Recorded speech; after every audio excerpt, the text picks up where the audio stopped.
రాష్ట్రంలో ఈనాడున్నటువంటి ప్రభుత్వం పూర్తిగా పోలీసులపైన ఆధారపడి పోలీసులతో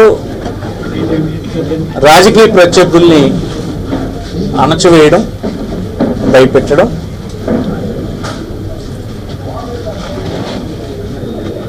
వాస్తవాలను వెలుగులోకి రానివ్వకుండా అడ్డుపడే కార్యక్రమాలు లాంటి దుర్మార్గాలన్నీ చేస్తూ ఉన్నారు.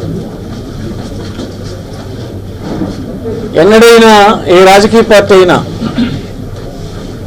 చట్టబద్ధంగా పోలీసు వ్యవస్థను పనిచేయనివ్వకుండా రాజ్యాంగ విరుద్ధంగా పనిచేయమని ప్రోత్సహిస్తున్నటువంటి సందర్భాలు ఉంటే ఆనాడు ఆ రాష్ట్రంలో ఉండేటువంటి అధికారంలో ఉండేటువంటి రాజకీయ పార్టీ అంటే ప్రభుత్వం బలహీన పడిపోతున్నట్టు లెక్క. అలా నడిపిస్తున్నటువంటి ప్రభుత్వాలకు ప్రజల మద్దతు లేదని సంకేతమని నేను మనవి చేస్తాను.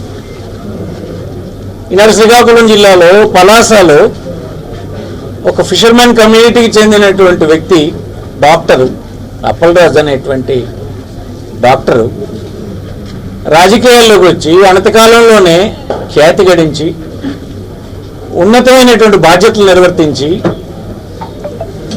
ఈయన అపోజిషన్లో ఉన్నప్పుడు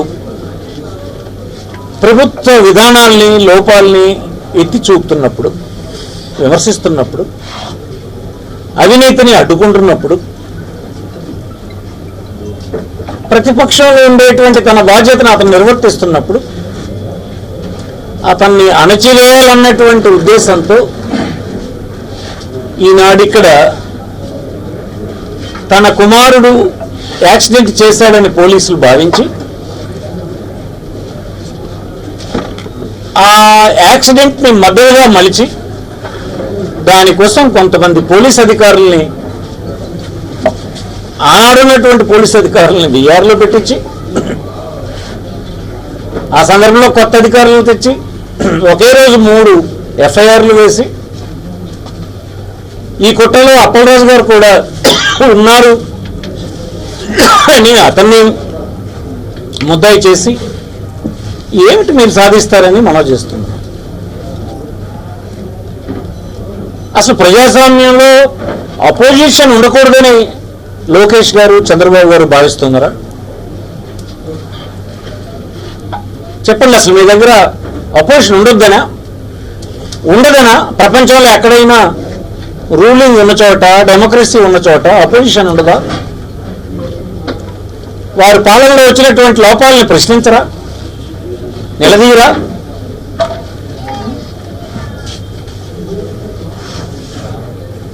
అవి చేయకూడదని ఇంతమైనటువంటి ఘోరాలను చేస్తూ ఉన్నారు. సివిల్ సొసైటీ మీ గురించి ఏమనుకుంటుందో మీరు ఆలోచించారా? రాష్ట్రంలో రోజుకి 100 మోటార్ యాక్సిడెంట్లు జరుగుతూ ఉంటాయి. ఇక అప్పలరాజు కుమారుడు చేశాడని చెప్తున్నటువంటి మోటార్ సైకిల్ యాక్సిడెంట్ హత్య కింద నమోదు చేయిస్తారు. ఇది ఏ సభ్య సమాజమైనా ఆమోదిస్తుందా అని అడుగుతున్నారు. ఒరిజినల్గా 41 నోటీస్ని ఎఫ్ఐఆర్ ద్వారా నమోదు చేసినటువంటి అధికారులను మీరు ట్రాన్స్ఫర్ చేశారంటే, కొత్త వారిని తెచ్చారంటే దాని అర్థం ఏంటి? మీరు చెప్పిందంతా ఆడాలని, చేయాలని, అక్రమాలు చేయాలన్న అధికారులను తెచ్చారనే కదా అర్థం. కేవలం విద్యార్థి దశలో ఉన్నటువంటి పిల్లడిని తీసుకుపోయి జైల్లో పెడతారు. అది ఒక మత్స్యకారుడు కుమారుడు.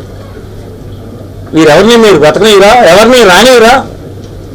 మీ రాజకీయ విలాసాల కోసం, మీ రాజకీయ క్రీడల కోసం ఇలాంటి వారిని అందరినీ బలి చేస్తారా? సమాజం అడగనుకుంటున్నారా మీ అందరూ? చాలా తప్పు చంద్రబాబు గారు అని మనం చేస్తున్నాం. అనుభవం ఉందంటే అనుభవం ఎట్లా ఇలా తీసుకుని పోలీసుల చేతిలో మీరు కీలుబొమ్మలు అయిపోయినారు. మీరు చెప్పినటువంటి విషయాలన్నీ ఆడినటువంటి పోలీసులు తీసుకొచ్చారు. దాని మాటన పోలీసులు చేస్తున్న అక్రమాలు ఎన్ని ఉన్నాయో మీకు తెలుసా? ఈనాడు సామాన్యుడు కంప్లైంట్ని పోలీస్ స్టేషన్లో తీసుకునే పరిస్థితి ఉందా రాష్ట్రంలో ఎక్కడైనా? దానికి 4-5 ఐపీఎస్ ఆఫీసర్లు మీరు అక్రమంగా కేసులు పెట్టి, బెదిరించి, జడిపించి మొత్తం రాష్ట్రంలో ఉన్న పోలీస్ యంత్రాంగం అంతా మీ గుప్పిట్లో పెట్టుకున్నారు. ఒక్కటి గుర్తుపెట్టుకోండి, ప్రజాస్వామ్యంలో మీరు కొంతమంది అధికారులను భయపెట్టి శిక్షించి తద్వారా మిగతా పోలీస్ యంత్రాంగాన్ని ఆశపెట్టి మీరు గుప్పెట్లో పెట్టుకోవచ్చు, కానీ 5 కోట్ల పౌరులను మాత్రం ఎప్పటికీ గుప్పెట్లో పెట్టుకోరు. ప్రజాస్వామ్యంలో సాధ్యం కాదు. చరిత్ర ప్రపంచంలో ఇదే చెప్తుందన్న విషయాన్ని మీరు జ్ఞాపకం పెట్టుకోండి అని ఈ సందర్భం మనం చేస్తుంది. కేవలం ఒక సర్కిల్ ఇన్స్పెక్టర్, ఒక సబ్ ఇన్స్పెక్టర్, ఇన్వెస్టిగేటింగ్ ఆఫీసరు నమోదు చేసి ఒక కుటుంబాన్ని అల్లరిపెట్టడం ఈజీగా చేస్తామని మీరు సంతోషపెడితే ఇది కేవలం పోలీసుల ద్వారా కదా మీరు చేశారు. ఈ పోలీస్ వ్యవస్థ ప్రభుత్వం కింద పనిచేస్తుంది అన్నటువంటి సాకుతో కదా మీరు అది చేయించగలిసారు. మరి ఇదే పరిస్థితి మరో 3 సంవత్సరాల తర్వాత గడులు మారితే అదే పోలీస్ వ్యవస్థ ఇలాంటి దీనికి అలవాటు పడి ఏం చేస్తారో మీరు అర్థం చేసుకోలేరని అడుగుతున్నాం. ఈనాడు మంచి ప్రభుత్వాలు పోలీస్ స్టేషన్లు రాజకీయాల కోసం ఉపయోగించుకున్నటువంటి సందర్భం ఏనాడు లేదు. మేము అధికారంలో ఉన్ననాడు పోలీసును ఉపయోగించుకున్నానని మీ పత్రికలు మీకు అనుకూలంగా మాట్లాడిన వాళ్ళు చెప్తారు, కానీ ఏనాడు పోలీస్ స్టేషన్ గడప మేము తొక్కలేదని మనం వచ్చేస్తున్నాం. మాకు అవసరం లేదు, ప్రజాబలంతో ఉండాలే తప్ప పోలీసుల మీద ఆధారపడి ప్రభుత్వాలను నడుపుతామనేటువంటి చెడ్డ పని ఏనాడు వైఎస్ఆర్ పార్టీ చేయదని మీకు సందర్భం మనం వచ్చేస్తాం. అందుకోసం మా కాన్సెప్ట్స్ మీరు చూడండి. అర్హులైనటువంటి వారందరికీ ఎవరైనా చట్టానికి కట్టుబడి ఉండాలన్నటువంటి ఆదేశం, పోలీస్ స్టేషన్లో వీలైనంత వరకు దూరంగా ప్రతినిధులు ఉండాలన్నటువంటి పద్ధతులు ఈనాడు ఎక్కడున్నాయి? ప్రజలందరూ చర్చించుకుంటున్నారు, మీకు దృష్టికి రాలేదని అడుగుతున్నాం మేము. ఇలాంటి దీనికి భయపడిపోయి అప్పలరాజు పారిపోతాడు అనుకుంటున్నారా? కరెక్ట్ కాదని మనం చేస్తున్నాం. ఒక పిల్లాడి భవిష్యత్తుని పాడు చేశారని సభ్య సమాజం అంతా మిమ్మల్ని ఆలోచించుకుంటుంది. మీరు ఈ తప్పుడు కేసును ఉపసంహరించుకోవాలని ప్రధాన ప్రతిపక్షంగా మేము కోరుతూ ఉన్నాం. దీని పరిణామాలు ప్రజాస్వామ్యంలో చాలా తీవ్రంగా తర్వాత ఉంటాయన్నది జ్ఞాపకం పెట్టుకోండి అని మేము చేస్తున్నాం. ఈ పలాస సంఘటనే కాదు, జిల్లాలో అనేకమైనటువంటి సంఘటనలు పోలీసులు ఇష్టారాజ్యంగా పోలీసులు మీరు వాడేసుకుంటున్నారు. ఏ పోలీస్ అయితే పర్ఫెక్ట్గా రూల్స్ ప్రకారం చట్టం ప్రకారం పనిచేస్తారో, ప్రొసీజర్ పనిచేస్తారో వారిని తీసుకెళ్లి వీఆర్లో పెడుతున్నారు. మరి డిఐజీ గారు ఏ పని చేయమని తన సబార్డినేట్స్ చెప్తుంటారో నాకు అర్థం కావడం లేదు. తప్పుడు పనులు చేయమని చెప్తున్నారు మీరు. ఏ అధికారి ఈనాడు ఉన్న ప్రొసీజర్స్ని ఫాలో అయ్యేటువంటి పరిస్థితి లేదు. చాలా తప్పు సమాజాన్ని ఇంత అనుభవంతో చాలా తప్పు సంకేతాలను సమాజానికి ఇస్తున్నారన్నది ఈ సందర్భం మనం చేస్తున్నాం. మేము అన్ని విధాల న్యాయం ఉంది, కోర్టులు ఉన్నాయి, వాటి ముందు వెళ్తాం. ఒకే గంటలో 3 ఎఫ్ఐఆర్లు రిజిస్టర్ చేశారంటే ఎవరు ఆదేశంతో రిజిస్టర్ చేశారు? ఒక ఎఫ్ఐఆర్లో 2 అంశాలు ఇంకొక ఎఫ్ఐఆర్లో ఉన్నాయి. ఎలా వచ్చినాయి ఇవన్నీ? ఇన్వెస్టిగేట్ చేసినటువంటి ఆఫీసరు ఉండకుండా వాడిని పంపించేసి మీ చెప్పు చేతులను తెచ్చారు.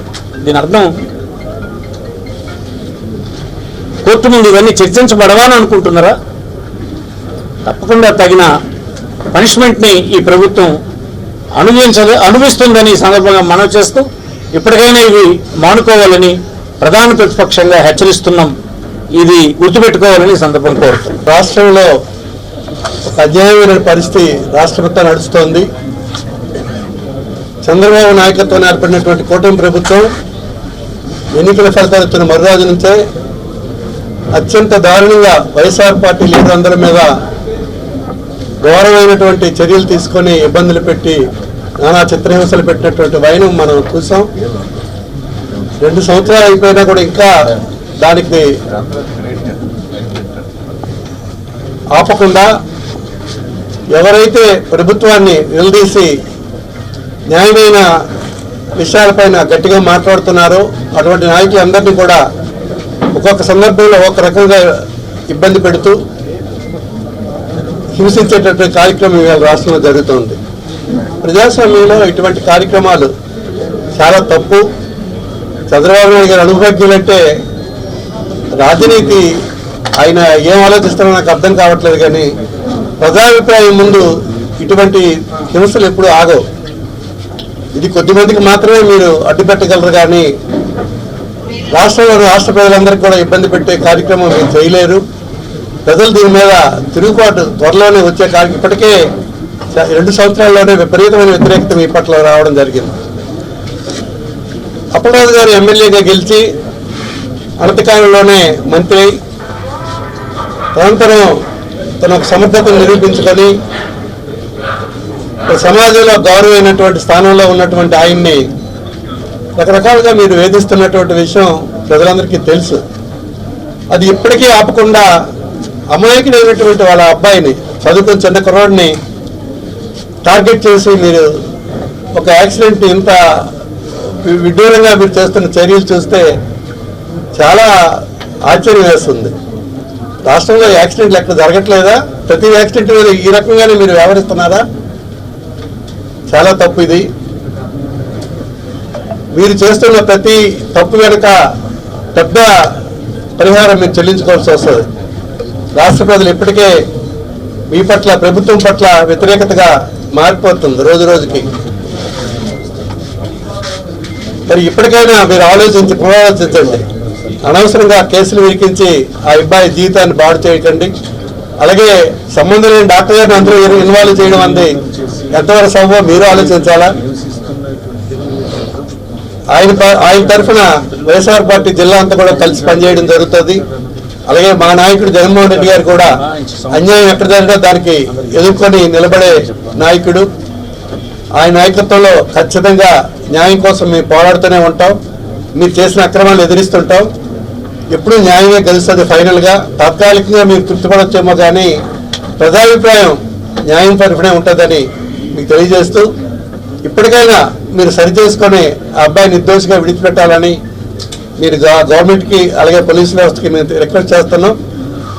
మరి లేని పక్షంలో దాని తాలూకా పరిణామాలు కూడా ప్రభుత్వం ఎదుర్కోవాల్సి వస్తుందని తెలియజేస్తాం. ఇప్పుడు జిల్లాలో అనేక రకాలైనటువంటి కేసులు జరుగుతున్నాయి. ఈ మధ్య యాక్సిడెంట్లు జరిగాయి. అందులో పెద్దల తాలూకా, రాజకీయ నాయకుల తాలూకా పిల్లలు అనేక మంది ఉన్నారు. రాజకీయ నాయకులు కూడా ఉన్నారు. దాని మీద మీరు ఎటువంటి చర్యలు తీసుకున్నారు? ఈ అబ్బాయి ఒక ఇన్నోసెంట్ అనే ఒక ఇంటర్మీడియట్ చదువుకున్న కుర్రాడి మీద మీరు చేసే వైను ఎంతవరకు అది న్యాయం అన్నది పోలీస్ అధికారులు కూడా ఆలోచించాలి. ప్రభుత్వాలు ఎప్పుడు ఒకవైపే ఉండవు. ఈవేళ మీదైతే రేపు మాది. మా ప్రభుత్వం వచ్చిన తర్వాత మేము కూడా న్యాయం తరఫున గట్టిగా పోరాడవలసి ఉంటుంది. దయచేసి ఎప్పటికైనా మీరు సరైనటువంటి నిర్ణయం తీసుకొని ఆ అబ్బాయిని ఇమీడియట్గా నిర్దోషిగా విడుదల చేయాలని మేము వినయపూర్వకంగా అభ్యర్థిస్తున్నాం. మేము ప్రభుత్వాన్ని డిమాండ్ చేస్తున్నాం, ఇటువంటి తప్పుడు చర్యలు చేసుకొని ఇబ్బంది పెట్టొద్దు. న్యాయం తరఫున న్యాయం చేయండి, న్యాయానికి కొత్తైనా ఊరట కలిగించండి అని చెప్పి నేను చంద్రబాబు నాయుడు గారికి, మరి కూటమి ప్రభుత్వానికి విజ్ఞప్తి చేస్తున్నాం.